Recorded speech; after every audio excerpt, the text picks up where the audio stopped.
Welcome to Fortress on a Hill. This is episode 34. Today we spend the episode discussing the recently announced Democratic candidates for president, to include Kirsten Gillibrand, Elizabeth Warren, and Tulsi Gabbard. We take a look at their backgrounds, their records on foreign policy, their connections to the national security state, and specifically regarding Tulsi Gabbard, we examine her military career.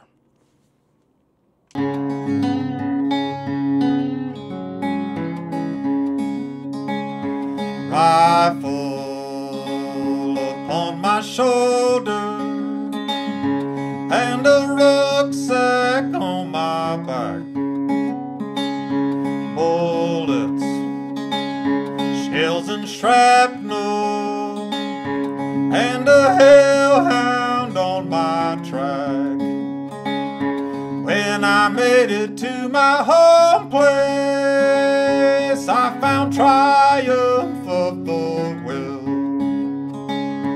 Where once lay a shining city, stood a fortress on a hill.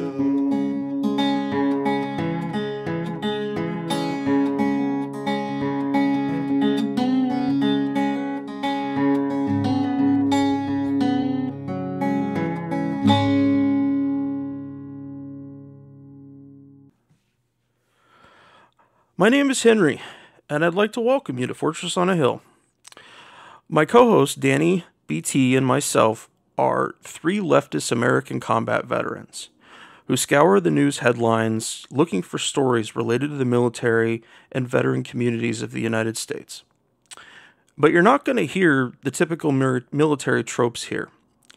Here, we take the military and veteran headlines of the day and clear out some of the bullshit. We ask hard questions of our leaders and demand an end to the militarism that has permeated our society.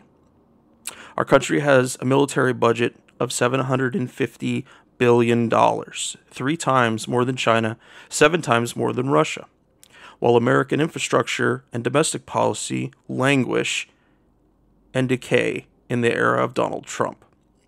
However, Big Don is only the latest in a long line of presidential warmongers. Our country has lost more than enough to regime change and military operations the world over. Operations that only take the lives of innocents while providing no real protection from threats to our homeland. Afghanistan, Iraq, Syria, Yemen, Somalia, Niger, and the list goes on. It's time for a change. Thank you for joining us. And so, speaking of trying to find leaders with more of an anti-war perspective, I think it's time we talk about 3 recent announcees that are running for president in the Democratic Party. Danny, what are you thinking about that? So, wow. This is going to be a crowded Democratic field. I think that's obvious, okay, right, at this point. Usually, traditionally, of late, it's been the Republican Party that has had the more crowded primary field of candidates in the presidential election, right? That's generally been true, I believe. I think if I was a betting man, there's already 4 people who've essentially announced either their candidacy or an exploratory committee, which means their candidacy. And I think it's going to be a really interesting mix. I'm scared. I'm scared that the Democrats are going to eat their own, like they always do. They kind of eat their young. They turn on each other very quickly, as I've learned on the internet, of course, as a public writer. But really, I think there are some concerns out there. What do we know? Well, we know already that 3 of the announced candidates are women, and that's interesting. 3 out of 4 of the announced candidates are women. 2 out of 3 of those, the 2 that I'm going to talk about, have a relatively flimsy record. Flimsy is the wrong word.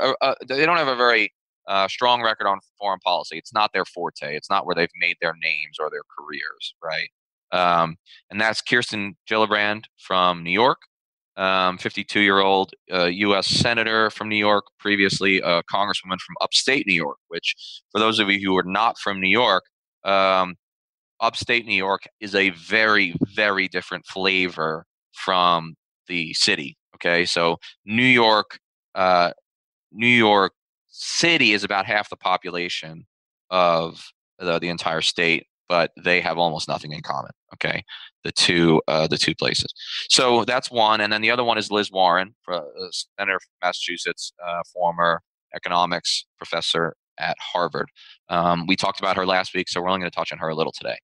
But neither of these women has made their career on foreign policy. For the most part, both of them are domestic policy folks. Both portray themselves as very liberal, and on domestic policy, that has mostly been true. Okay, they've mostly been on the left end of their respective parties. Um, they both want you to believe that they're the most liberal senator in the Senate. Okay, maybe besides Bernie Sanders, because he's actually an avowed socialist or democratic socialist.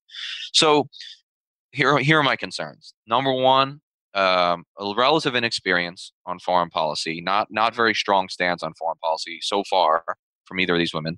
And number two, a couple of things in their past that are disconcerting. And three, this feeling I have, like I said, that the left is going to eat its own in this election. That we're going to be so, I'm saying we, but I guess we tend to lean left on these issues. But that the Democratic Party, the liberal wing of the American political spectrum, is going to be so in search of a purity, right, a pure, perfect candidate, that they'll end up dividing, staying home on election day, and losing again to Mr. Trump. So let's start with Liz Warren. We already talked about her last week. She is against the war in Afghanistan and actually supports the president pulling out of Syria. So, like, kudos to Liz Warren for, unlike many of her Democratic colleagues, being willing to agree with Donald Trump. Agree with Donald Trump for once, right? Which was, I think, a really, really good thing on her part, Absolutely. that she was willing to put issues ahead of politics. So I like that. But then again, she's wildly pro-Israel. Ugh. Here we go. And again, I'm not anti-Israel. I'm just pro-Palestinian, Yeah. just pro-human rights, right? I'm not anti-Israeli. I'm not anti-Jewish, although I constantly get told I'm an anti-Semite because, God forbid, you critique the right-wing, fucking wild nationalist theocracy of Benjamin Netanyahu, right? But this is a common problem. But she's awful. Her public comments on Israel have been awful. She won't call for the stop of settlements, which are illegal under international law. She won't criticize the wild mismatch of civilian casualties on the Palestinian side versus the Israeli side, okay, which is an absolute humanitarian disaster. And so, wow, what does that tell us? I mean, that worries me. That means that she's probably in the pocket of the Israel lobby, which is one of the most powerful lobbying institutions in the United States. And it makes me worry about her malleability to lobbyists on other foreign policy issues. So that's my concern with her. Next, we got to talk about Kirsten Gillibrand. I don't really know a whole lot about her foreign policy, and I'm a little embarrassed to say that because I tend to know a lot about these candidates. I've been to her website and I've listened to a few speeches on YouTube. She has come out for pulling the troops out of Afghanistan, and I haven't heard any public statements on Syria, although she is relatively on the left for her party, which is, I think, a good thing in this instance. Um, so she wants to portray herself as the most liberal Democratic senator. I've heard her say it. And you know what her argument is? She says, the reason I'm the most liberal Democratic senator, remember, this is a search for purity. Make no mistake. Liberals can be just as purist, just as overbearing as conservatives. Okay, they look for the perfect candidate, and anybody who's ever said something they disagree with, they just shut them down, right? And that's just the reality. They come out against free speech just like conservatives do, although maybe not quite as bad.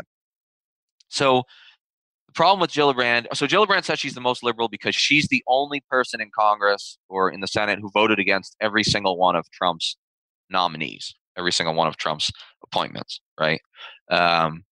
So that is right. That is a powerful statement, but I'm not sure it says a whole lot about foreign policy. I mean, yes, she did vote against Mattis, when most Democrats voted for him. Okay, and kudos to her for that as well. But I'm not so sure that voting against Trump candidates or Trump cabinet officials is necessarily proof that you're the most liberal. I think we need something more tangible and policy oriented. Absolutely. Here's what's going to happen with Gillibrand. Surprise, surprise, everybody. We are going to hear that she's not liberal enough because remember what I said about upstate New York. It's very rural. It's very different from downstate. It's very different from the city. It's very conservative relative to New York City. There's a lot of trees and there's a lot of bigots. That's what they have upstate New York, okay? And Gillibrand comes from a relatively rural district. She was a congresswoman first. While she was a congresswoman from New York, she was either a member of or said positive things about the NRA. And her positions on gun control were much more conservative then. They weren't wildly conservative. Let's not exaggerate. They were more conservative than the Democratic Party's position today. And they are going to throw that in her face. People to her left, the purity seekers in the party, are going to go back to her past, just like we're going to talk about with your candidate, Henry. They're going to go back to her past. They're going to dig this up, and they're going to throw it out there, and they're going to say she doesn't have empathy for the Parkland school shooting and all that. Now, to her credit, Gillibrand has come out and said that she renounces her former opinions and that she's evolved on the issue. That's an old Obama term, right? I've evolved on the issue of gay marriage. I think that's an interesting term to use, especially when one of our parties doesn't even believe in evolution. But that's a separate issue for us to grapple with in another episode when we talk about madness and the Republican Party. But anyway, that's what I want to say about Gillibrand. So the takeaway is this. We need to learn more about these two women with regard to foreign policy. I would like to see a 1 hour foreign policy speech from each of them. I'd like to see them lay out their view of America's place in the world and American military policy in the world. And the second thing is we have to be very careful as people who are generally liberal not to immediately dismiss a candidate's value just because there's something in their past that might bother us. That doesn't mean we shouldn't dig that up, and it doesn't mean we should, if it's important enough to us, we shouldn't disqualify them. It means let's be careful about doing that, because what we may find is there is no perfect candidate out there, except maybe Bernie Sanders. I don't know. But he is old and white, which is these days not necessarily good coin in the Democratic Party. So that's what I want to say. And now, Henry, I think you're going to tell us about the much more foreign policy oriented of the three women. Yeah, we're going to take a minute here and talk about Tulsi Gabbard. Tulsi Gabbard is someone I think we need to spend a whole lot of time on, and I know you agree. Tulsi Gabbard, she's a lot of firsts, okay? She's the first Hindu American representative in Congress. Okay, she represents Hawaii, but she's the first Hindu American representative. She's the first American Samoan to be elected to Congress, as you informed me recently. And she's a veteran, okay? She's a female veteran. And there are a few other female veterans in the legislature, but it's still a rare thing. I mean, women didn't even, she's an officer or became an officer, and, you know, women didn't even graduate from West Point until 1980. So, and I know she didn't go to West Point, but just to put in perspective how recent a thing it is to even have the possibility of a female veteran or a female combat veteran, although we'll talk about her deployment at some length later. Again, hard on my sleeve, I always liked Tulsi Gabbard. When she was called one of the rising stars of the party by Nancy Pelosi way back in, I think, 2012, I agreed with that. There's a lot of things on paper to like. She has come out against a lot of different Mideast interventions and wars. She's branded herself as sort of an anti-war vet, which, you know, we always say is a rare thing, too rare. And that's certainly the angle you and I come at. I don't think there has been a fight since 9/11 that you or I have really supported, except for the initial campaign against Al-Qaeda in Afghanistan. So there's a lot to like there. But we've already discussed some of the shortfalls, and it just turns out that when you scratch the surface, right, when you scratch below and get the gild, you see that there's some really disturbing stuff here about Tulsi Gabbard. And it's disturbing to me personally, not just because I disagree with a lot of her stances or I'm concerned with a lot of her stances. It's disturbing because I am personally disturbed that I like her so much, or that I did like her so much, and therefore feel torn on this issue. But some stuff has come out. We've discussed her anti LGBTQ rights statements, referring to gay marriage proponents as homosexual extremists in the past. And that doesn't line up with a lot of her domestic progressivism. Okay, she's been very strongly economically progressive and mostly socially progressive. Then there's her flirtation with this Hindu nationalist movement in India, led by the Hindu chauvinist Narendra Modi, who is their prime minister. This is a guy, we've briefly touched on this, who may or may not have been behind whipping up the crowds in an anti-Muslim pogrom, okay, in the district of which he was governor or mayor or both at one time or another. And Tulsi Gabbard has joined with the Republicans on a few really distressing issues, and I'll mention two. Henry, you remember when Barack Obama was president, back in the bad old days when we were going to become communists and Al Qaeda was going to take over and he was secretly a Muslim. You remember those scary old days. Well, when Barack Obama was president, this silly man thought that it was wrong to use the phrase radical Islamic terror to describe terrorism that comes from the greater Middle East. Now, the reason he did that is because there's nothing particularly Islamic about terrorism. I mean, suicide bombing and suicide in general is essentially not allowed in mainstream Islam, just like it isn't in most world religions. And what Obama said was we have to be careful with our terms. Islamic just refers to being of Islam, being of Muslim faith, okay? And of course, 99% of Muslims do not engage in violent jihadi terrorism. Whereas the term he did like to use, Islamist, IST, terror, referred to something much more specific and much more accurate.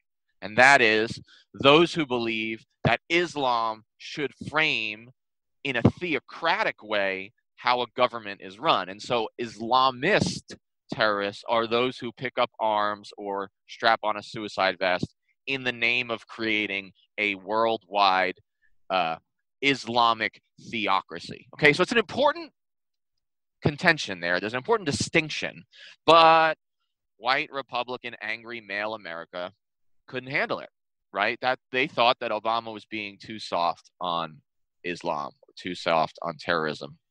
Because a lot of these people truly believe that we're in an existential fight between the Christian world and the Islamic world. I think that's a really dangerous framing, but make no mistake, Ann Coulter thinks that shit, okay? She does. Well, Tulsi Gabbard, who should have known better,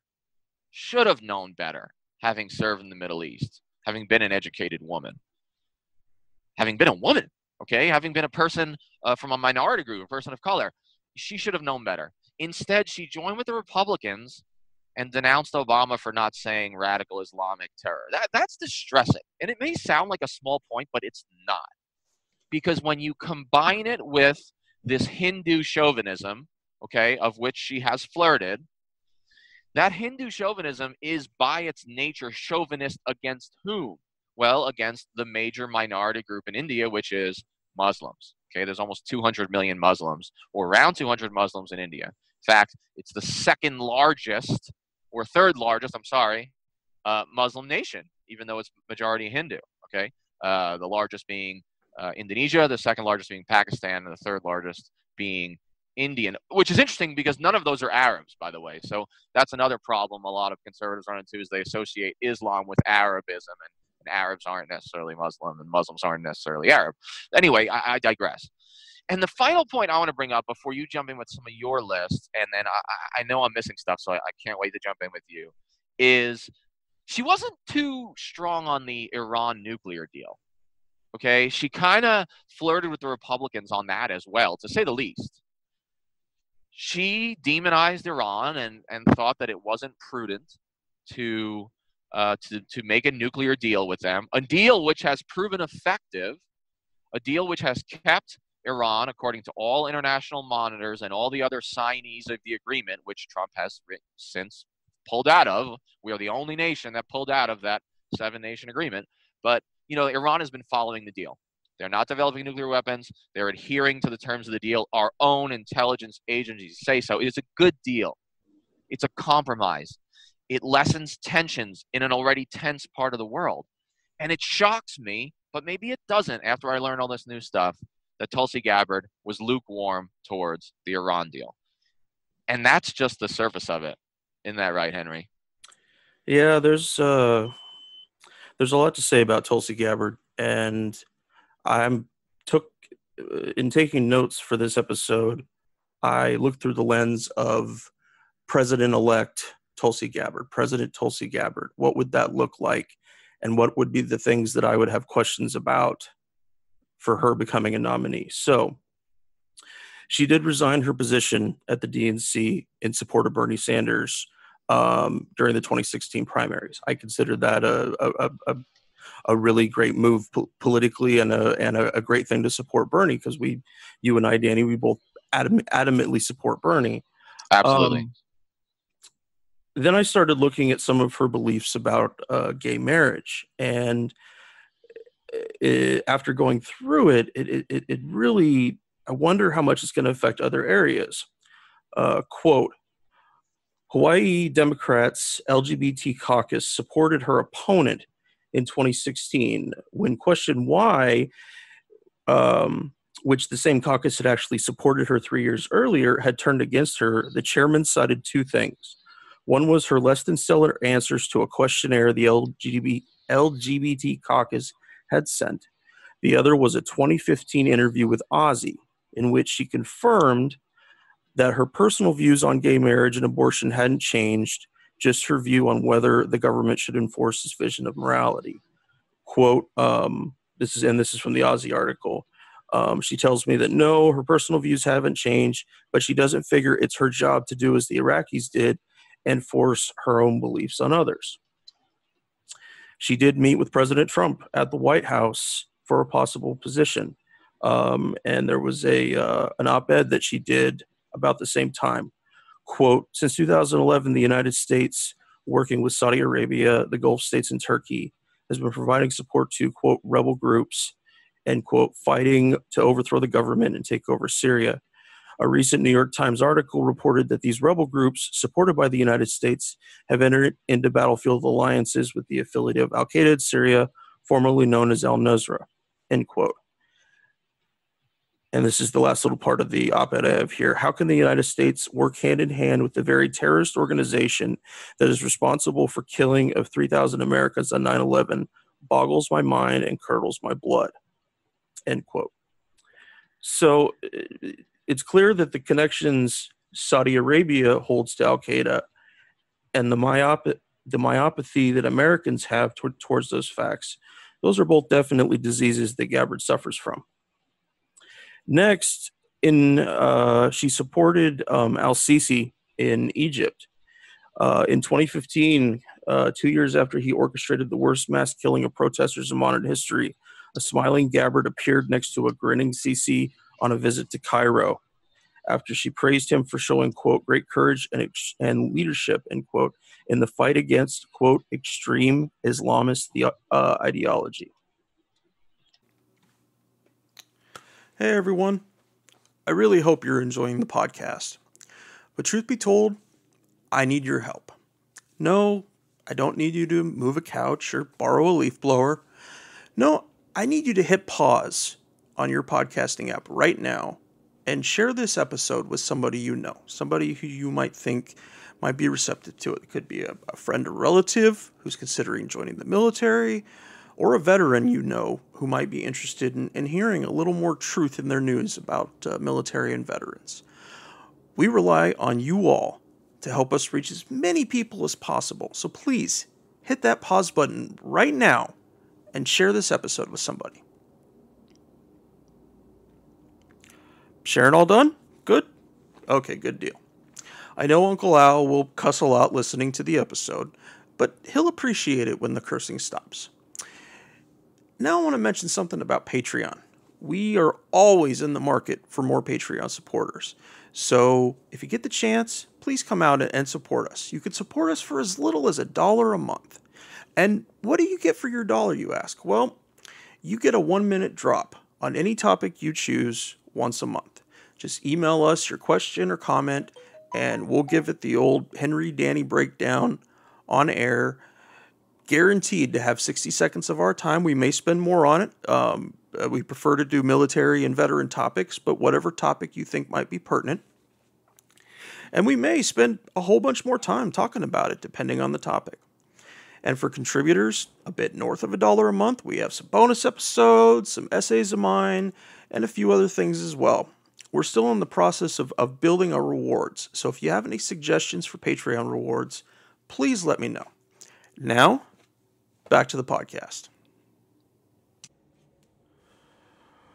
Fortress on a Hill is expanding. We're going to start doing chapter series as part of our lineup. There are some topics that are simply too big and important to leave to discussing in a single headline. And with that in mind, I'd like to thank all of our honorary producers who are helping us do just that. We rely on the support of our patrons through Patreon to help keep the podcast a success. Thank you to Matthew Ho, Will Arens, Gage Counts, Fahim Shirazi, Henry Zamoda, James Higgins, and James O'Barr. Anyone who contributes $10 or more a month on Patreon will be listed here as an honorary producer. And to all of our contributors on Patreon, thank you for helping us do this. You know, I'm seeing a trend already, Henry, and it's a trend of Tulsi Gabbard cozying up to Mideast dictators, so long as those Mideast dictators, at least nominally, are anti-Islamist. Okay, and I'm always going to use Islamist. And I actually understand that because she sounds like a lot of my soldiers. Okay, and I understand why a lot of my soldiers are very, very sensitive about Islam and are very, very sensitive specifically about Islamist terrorism because they've seen their friends killed. They've seen how extreme and how chauvinistic that version of Islam can be, political Islam. And so there's a tendency to then say, well, taking this to its logical conclusion, anybody who's secular or anybody who at least opposes Al Qaeda or opposes Islamists must be a good guy. And so you take her meeting, which I'm not sure if you were going to mention it, with Bashar al-Assad in Syria. She's like the only or one of the only U.S. congresspeople who was willing to meet with that monster. Okay. And what does he have in common with Sisi, who is a murderer? Sisi is a mass murderer. He is a general who led a coup that overturned a democratically elected government in Egypt. Now, we stood right behind him pretty soon after, or at least when Trump came in and said he's doing a bang-up job or a tremendous job. He likes the word tremendous. But so now we've got Gabbard backing al-Sisi, mass murderer, and backing Bashar al-Assad, mass murderer. Well, you have to look for commonalities. I don't want to just bash her. I want to understand her. And I think I might. She, whether she likes to admit it or not, appears to have a degree of bigotry against religious Islamic people, or at least against Islamists in any form, even if they're not necessarily a threat to America, because she's willing to back, it appears, strong men in the Middle East, so long as they are also anti-ISIS, anti-Al-Qaeda, anti-political Islam. Well, Danny, the one commonality that I've seen, and I think it's kind of where the tree really branches out from the ground, is that she has some very strong connections to Hindu nationalists. This is a little excerpt from The Intercept. Dozens of Gabbard's donors have either expressed strong sympathy with or have ties with the Sangh Parivar, a network of religious, political, paramilitary, and student groups that subscribe to the Hindu supremacist exclusionary ideology known as Hindutva. I'm not sure if I'm saying that right. According to an Intercept analysis of Gabbard's financial disclosures from 2011 until October 2018. According to their analysis, at least 105 current and former officers and members of U.S. Sang affiliates affiliated with that party and their families have donated hundreds of thousands of dollars to Gabbard's campaign since 2011. So there's even a little joke here that her ties to Hindu nationalists in the United States run so deep that the progressive newspaper Telegraph India in 2015 christened her the Sang's American mascot. Wow. So I'm thinking that her early connections with Modi and that drive, the very clear drive we're seeing in donations from those people, I think it all branches from her idea, her version of Hindu nationalism. Look at the fact that she gifted Modi, I can't remember the name of the book, but the religious text that Hindus follow, her personal copy, she gave it to him. If we were thinking about in terms of somebody giving somebody their personal Bible, their childhood Bible or something like that, that would be huge. But it's not, we don't see it in that same context because we're a mostly Christian nation. So then we get to some questions I had about her deployments. And some of these are conjecture on my part, but I really think that they're important questions. Her first deployment, she was at LSA Anaconda doing casualty collection work. Danny, what's Anaconda close to? I couldn't remember. Well, Anaconda is northwest of Baghdad, I believe. It was the largest, I think it was the largest logistic support area in Iraq during the main years following the invasion. It was a huge air base, and it's right in that the eastern like northeastern part of the Sunni Triangle that you get further Right. west, and you're getting into Fallujah, Ramadi, and then over to the border. So I haven't been able to find her specific MOS, but I saw in a couple places that she's listed as an administration clerk and working casualty collection with your unit and she was working alongside the hospital there. I'm sure that was a difficult job. It was seeing people's names come across the board that she knew or even didn't know. Excuse me. But she was given a combat medic badge. She's not a medic. It's like it's a basis for the award. You have to have a medic MOS, and you usually have to be attached to a frontline unit in order to get it. How did she qualify on a basic level? I'm just curious. I mean, I just think it's a really good question. And here's one for you, Danny. She also received a meritorious service medal as an E4 for this deployment. Unheard of. I That's huge. That's an old platoon sergeant of mine. He'd been in 13 years, a former drill sergeant, really sharp guy. He got an MSM on his way out of the Army. That was it, But I mean, this is just ludicrous. Here's the next one. She used her R&R time to go to London to give condolences to London officials over the London bombings. She claimed that it was kind of a spur of the moment thing, but she opted to do that instead of going home to Hawaii for her R&R leave. It really sounds like that it was something that was planned ahead of time because she even got an op-ed published in the Honolulu Observer about it.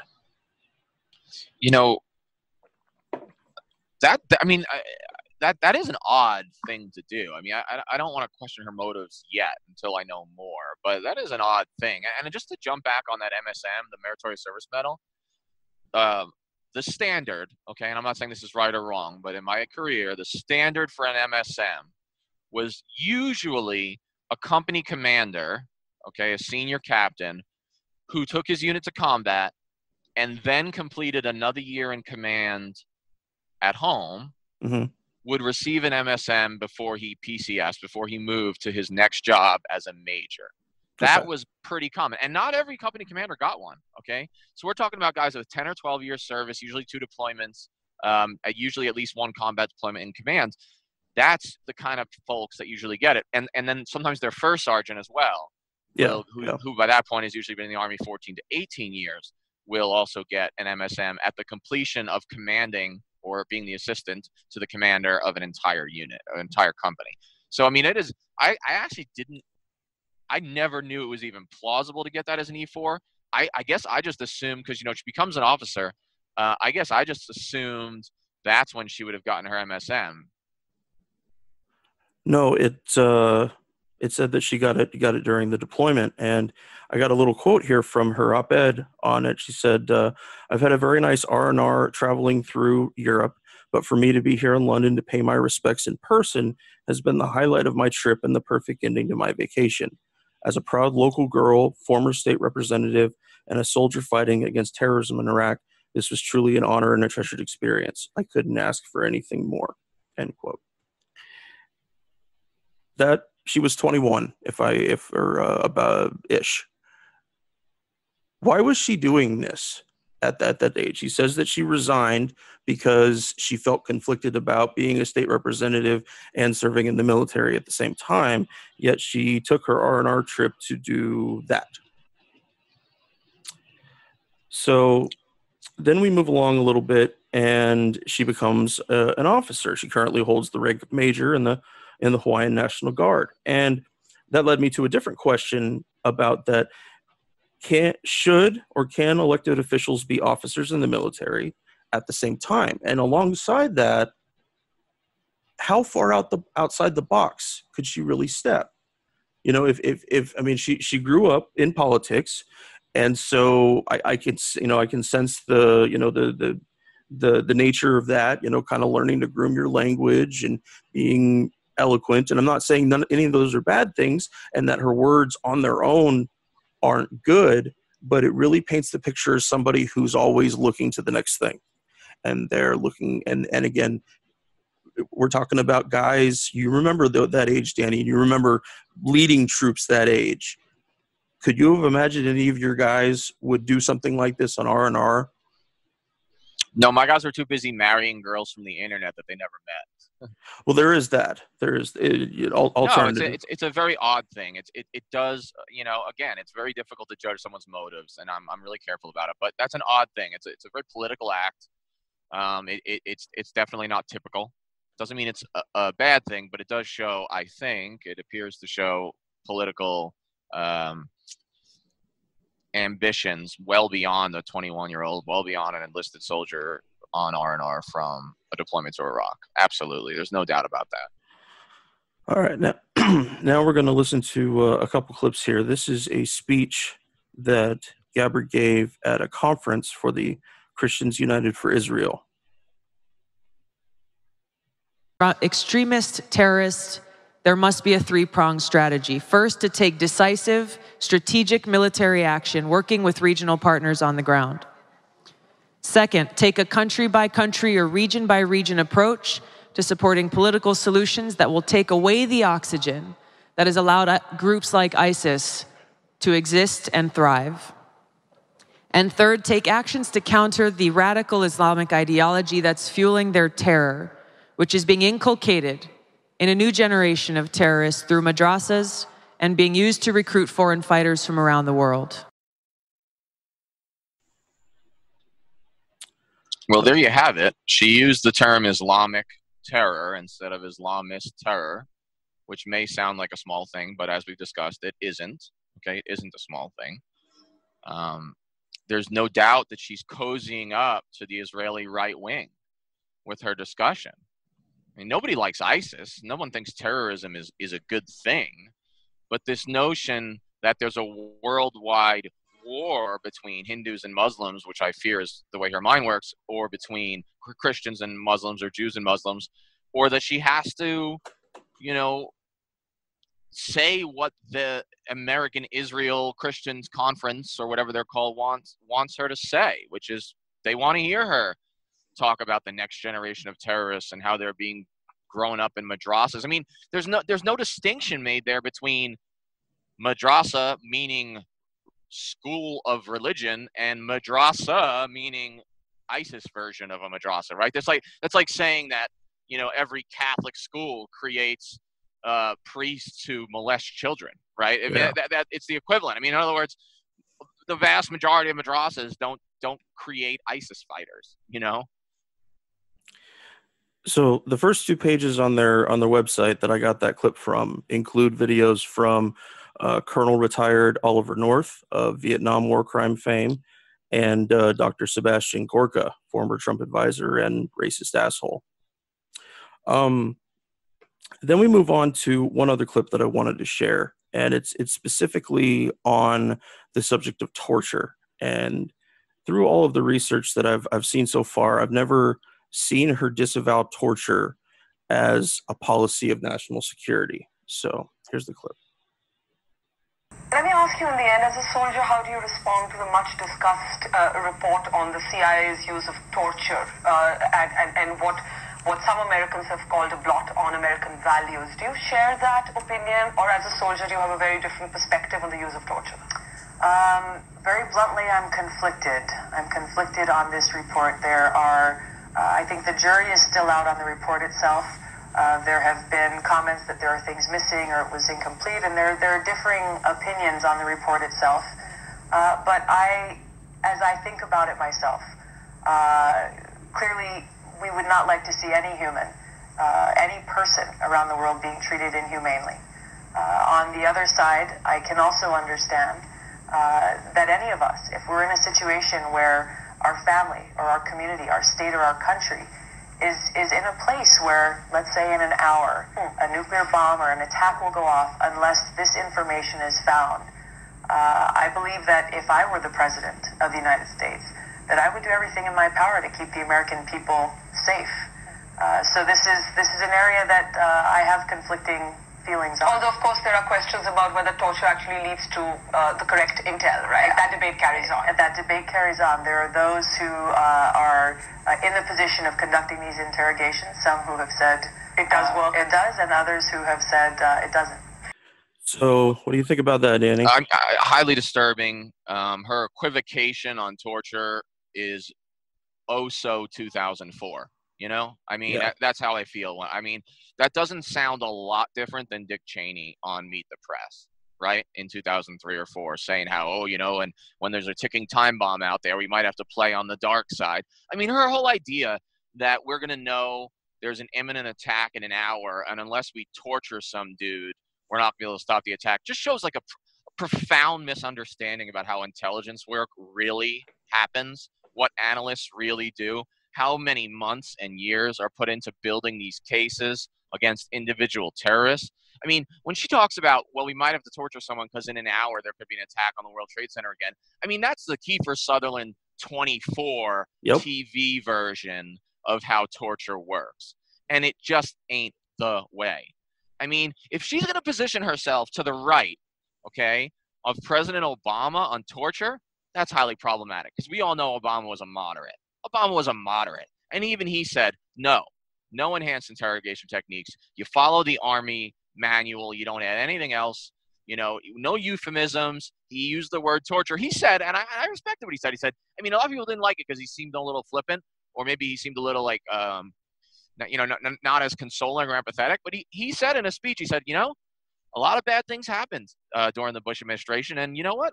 Frankly, we tortured some folks. And I actually thought it was actually a good way of putting it because he put it in a common American language and he used the word torture. He didn't say, oh, we enhanced interrogated a few motherfuckers. You know what I mean? He was like, look, we tortured some folks. And she's not willing to say the word torture? That's a decision. Okay, that is a decision on her part not to use the word torture. She's very careful about not saying it, isn't she? Yeah, she's very, very careful about it. Did it seem to you a little bit like the reporter was kind of leading her a little bit? It seemed like there was some statements there, and then at the end, it's, or as a soldier, do you feel differently? Like somehow that plateau, that American, real right-leaning militarist spot that soldiers were, John Kelly and fucking Sarah Sanders and their bullshit about, you can't question a 4-star general. Lots and lots of people believe that. So yes, I thought she was leading. I thought it was leading question. The very presumption that a soldier would have a different view on torture, which is internationally, it's against international law. It's an international crime, right? So, and it has been since like 1903. the fundamental premise that a soldier should, could, or would be entitled to having a pro-torture opinion solely because said person was a veteran, I find actually insulting as a veteran. Because I know the oath that I took to the Constitution. I'm aware of the values I'm supposed to serve. And Absolutely. as an officer, it was my job to make sure soldiers didn't step over the line. And I watched them a few times come real close and had to step in. And, we waterboarded people 200-300 times, same individual. If you're not ready to call that torture, you know who did call it torture? The Nuremberg trials. The United States, leading the Nuremberg trials, which were the war crime tribunals after World War II, sentenced Japanese officers to hang by the neck until death for waterboarding American soldiers. So I guess it was torture then, huh? And you know who else thought it was torture? The Spanish Inquisition, who loved to use the water cure, who loved to use, that's just another word for waterboarding, okay? So, I mean, look, if you're not willing to say hard and fast, I'm against torture, I don't know. I don't know what to make of that in 2019. I don't know what to make of that. Again, it sounds very neocon circa 2005. In 2014, when the Senate torture report came out, Bernie Sanders put out a statement in support of what was in it, and that torture was unequivocally wrong in any use, no matter what. She went and did this interview. This was her equivalent of doing what Bernie did, essentially. And you segued into it perfect, Danny, about that she's now an officer, and specifically she's a military police officer. And so that hits home for me a little bit. I wasn't an officer, but I was an MP. The only people who've been truly punished for anything related to torture, not including whistleblowers, were the soldier underlings at Abu Ghraib. These troops were mostly military police, if not all of them. And now that Tulsi is literally a leader over soldiers who may be asked to guard or work with detainees on future deployments, it really presents some hard questions. My thought is, what would she find acceptable? Jim Mattis came out and said that he thought a pack of smokes and a beer worked a lot better than torture. Jim Mattis. Yeah. And I think his nickname is Mad Dog. Okay, exactly. This is not a soft guy. This is not a soft dude. So, I hate having him as a yardstick for this, but she's to the right of Jim Mattis, and that really tells you something. At first, her meeting with Trump, I was like, I don't know what that's about, but now I know. It makes perfect sense why she had that meeting. It's very disturbing. You said she's an officer, and she's a military police officer. So I'm going to extrapolate something else from that. As a military police officer serving the United States Constitution, she is obligated, specifically as an MP, to follow the terms, conditions, and standards of the Army Field Manual on Interrogation, which means any of the techniques that she's hinting might be okay are illegal. They are illegal for her to subscribe to. Illegal. And, I've read the Army Field Manual on Interrogations. You know what it doesn't say? It doesn't say, hey, you got to follow these rules unless there's a ticking time bomb, unless your family's at stake. There's no caveats. It's like, this is the law of the land. And she's an officer? Come on. Honestly, her answer is immature. It is seriously intellectually immature to answer with those kind of caveats. I mean, it's bumblefuck is what it is. It's actually unbelievable. She's better than that, or I hope she is, or I wish she is. Or wish she was. The frightening thought that I had is that she sits much closer regarding torture to somebody like John Bolton or Tom Cotton. You and I have discussed Tom Cotton on the podcast a few times and how amazingly fucked up of an officer he must be with his beliefs. And so I find her fundamentally unqualified to do the job, let alone to be a congressional representative that sits on several committees that affect national security. She's on Foreign Affairs and she's on the Armed Services Committee. And again, like we were talking about earlier with the whole veteran soldier is better, we need to trust them, is that she's real thick with that. That is how she layers everything, how she coats everything. And there are lots of people, lots of mainstream centrists and Republicans that are absolutely fine with that. And there's something else here, Danny. The Washington Examiner pointed out that she would be the first soldier president since Ike and the first serving officer to be president since Truman, since he was an inactive reservist during his elected term. Ike resigned his commission before entering politics, which I personally think would be the ethical thing to do. What do you think about that? Should an officer keep their commission entering politics of any kind? There have been a lot of National Guard officers serving in Congress. Famously, Lindsey Graham Mhm. at one time. I think he might have been a JAG, however, a lawyer. Strom Thurmond, King racist himself, was actually a National Guard brigadier general, I believe, and a veteran of Normandy, and yada, yada, yada. It's not unheard of. I do think it could be problematic. And so I'm going to say two things. Number one, if you're going to run for president, if Ike knew well enough that it was ethical to resign his commission, then I think that standard should work for just about anybody, given who Dwight Eisenhower was and the kind of man he was. So I don't think the president should be serving in uniform, because I'm very, very, very, very in favor of civilian control of the military. Unequivocal civilian control of the military. As to whether she should be able to serve in the National Guard while being a representative, I'm willing to debate that, but I do have one concern. I've been under investigation a few times, once pretty in depth, for expressing my opinions in an op-ed because I was a serving officer. Even though I very carefully followed the regulations, some of those regulations are, open to interpretation. Who's to say whether one's words are contemptuous of the commander in chief, right? That's squishy, isn't it?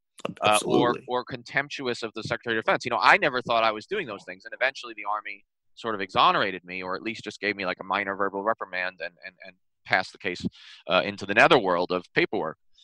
But okay, if I'm now here's the thing: can she really hammer Trump if she's serving in uniform? I mean, couldn't he realistically say you're being contemptuous? Or couldn't he judge, especially a guy who's seemingly as sensitive as our commander in chief, right?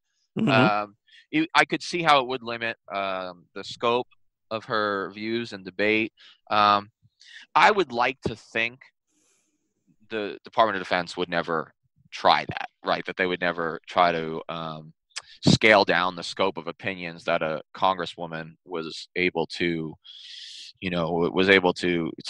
give publicly. But it raises questions. But I do think as a presidential candidate, I even think as a candidate, she should resign, probably. But that's a personal opinion. I'm not sure what the law says, or if it says anything. My guess is it doesn't say anything, because on most issues, our Constitution says absolutely nothing. I mean, quite frankly, because they didn't even imagine some of these possibilities. But we do know that the founding fathers were very scared of military coups. They were very scared of military influence on civilian government, which is why they specifically placed the war declaration power in the Congress, in the civilian Congress. So there's one more element that I think you and I need to hammer out a little bit, and we're kind of at the end of the who Tulsi Gabbard is train. But the element that we haven't discussed is what I'm calling the progressive gag reflex. Tulsi Gabbard has a lot of very favorable positions to the progressive left, and I believe that there's a lot of argument about whether or not she's qualified based upon those alone. She brings that she is in favor of no more regime change, and that she supports better standards for sexual assault victims in the military. Those are all good things in and of themselves. But is that a reason for her to be the commander in chief? To me, she's way, way, way, way too close to the mark, and especially given that her political grooming began at a very, very young age. It seems like it's been her entire life. If she was, doing trips to London as a 21-year-old, there's that tells me something. That ambition or just drive to do certain things, but it's not what kids my age were doing back then, especially on R&R. And we got the guys that had to fly further, which was true. Going from Iraq or Afghanistan to Hawaii, it's a lot further. You have to go, and you have to go the opposite way around the globe. But people got extra travel days, so they made sure that they had those days at home with their family. So it's just odd to me that she wouldn't do that. Um, yeah, no, I'm sorry on President Tulsi Gabbard. No, and I also would not agree with the idea of her being a vice president to anybody that we might support, even tangentially, even if we were okay with. I mean, even if it was Bernie, no, I wouldn't find her acceptable. Not for his cabinet either.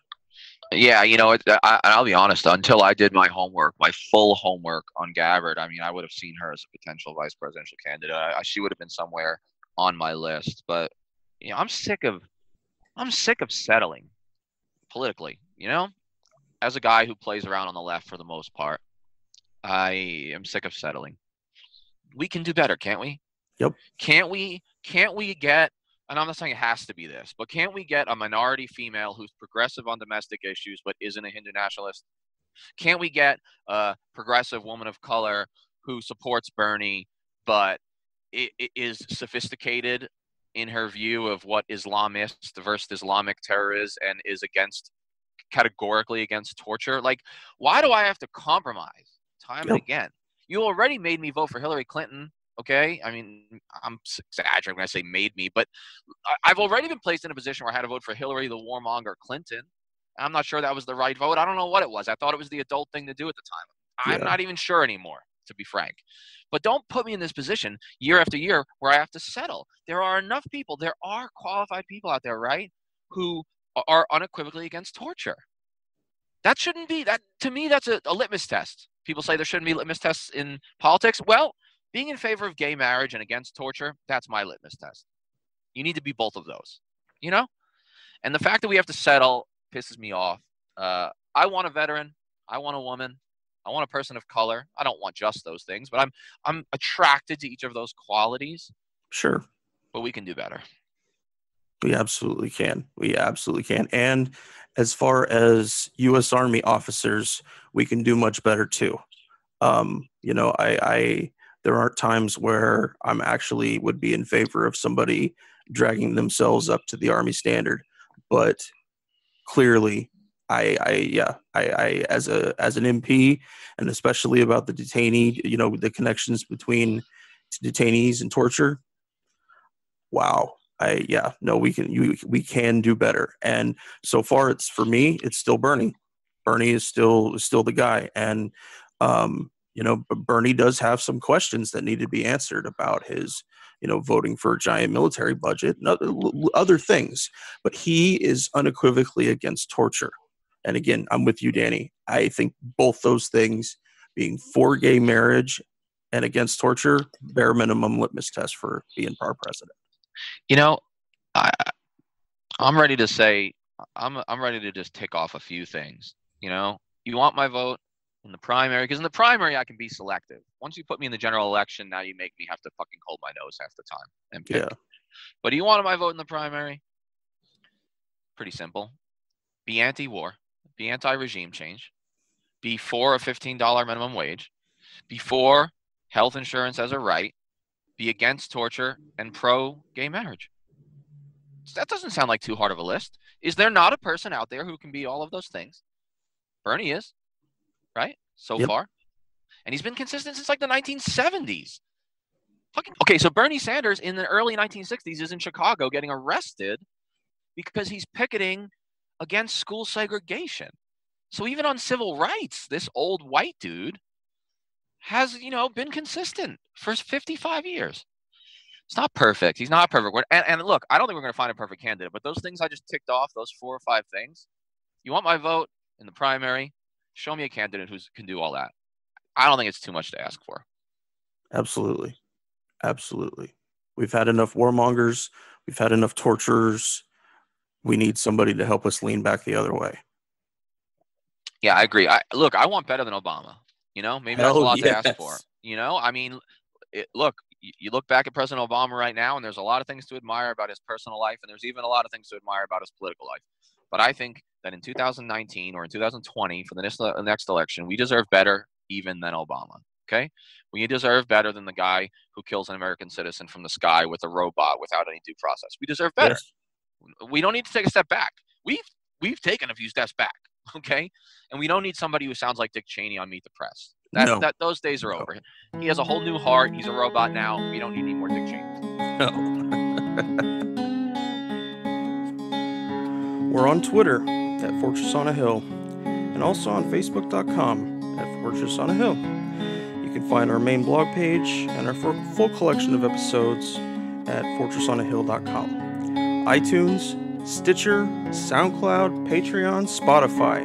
You name it, almost anywhere you listen, we're already waiting for you. And hey, we're always in the market for more Patreon supporters. Please consider becoming a contributor at patreon.com. If you're not into doing a monthly payment, think about giving us a couple of bucks on PayPal. The link for that is in the show notes. Skepticism is one's best armor. Never forget that. We'll see you next good people, and listen to my song. I hope you'll pay attention. I will not detain